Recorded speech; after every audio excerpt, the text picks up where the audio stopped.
അപ്പോൾ എന്തായാലും അടുത്തതായിട്ട് നമുക്ക് താരചേച്ചി സൗഭാഗ്യ എന്റെ കൂടെ ഉണ്ടാവണം.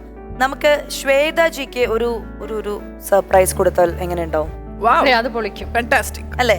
നിങ്ങൾ രണ്ടുപേരും അതിന് തയ്യാറല്ലേ? റെഡി. അപ്പൊ ശ്വേത ചേച്ചി വരൂ.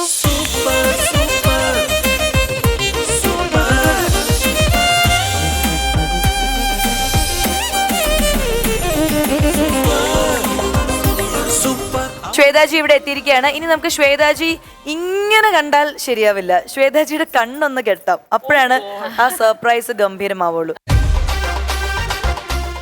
സോ നമ്മളുടെ ശ്വേതാജി ഇവിടെ റെഡിയാണ്. ഇനി നമ്മുടെ ആ സർപ്രൈസ് കൊടുക്കാൻ പോവാണ്. ആ ആളെ ഞാൻ ഈ വേദിയിലേക്ക് വിളിക്കുകയാണ്.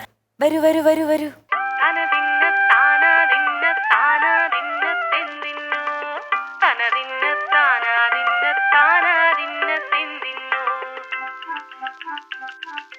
ഇതെന്താണ് സംഭവം ശ്വേതാജി?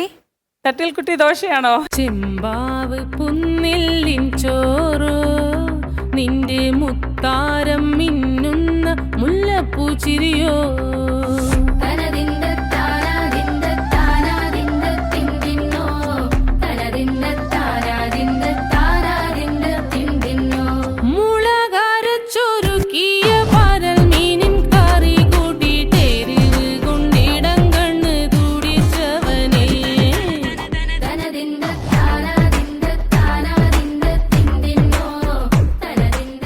വേദി കുറച്ചും കൂടി കംപ്ലീറ്റ് ആവണമെങ്കിൽ നമുക്ക് ഒരു കൊച്ചു സുന്ദരിയെ കൂടി ഈ വേദിയിലേക്ക്, ഒരു കൊച്ചു മിടുക്കിയെ കൂടി ഈ വേദിയിലേക്ക് വിളിക്കാനുണ്ട്. ആലോചിച്ച് തീരുമാനം എടുക്കണം.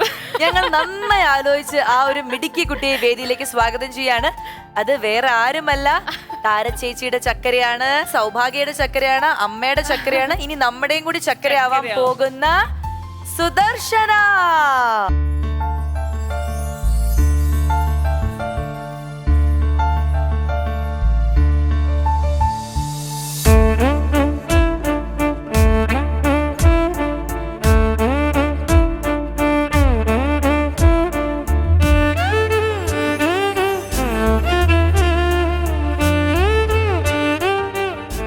അപ്പോൾ നമ്മുടെ സൂപ്പർ അമ്മയും മകളുടെയും ഈ ഫ്ലോറിൽ ഏറ്റവും മനോഹരമായ ഒരു കാഴ്ചയാണ് നമ്മൾ കാണുന്നത്. അതായത് 4 ജനറേഷൻ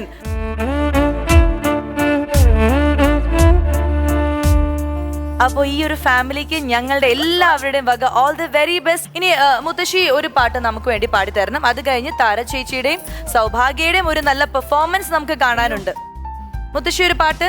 ഞാനേ വിഷു ആയതുകൊണ്ട് ഭഗവാന് വേണ്ടി 2 വരി പാടാം. ഓ ശരി അമ്മ. കണി കാണും നേരം കമല നേത്രന്റെ നിറനേരും മഞ്ഞ തുടിച്ചാത്തി കനക കിങ്ങിണി വളകൾ മോതിരം അണിഞ്ഞു കാണണം ഭഗവാനേ. Thank you.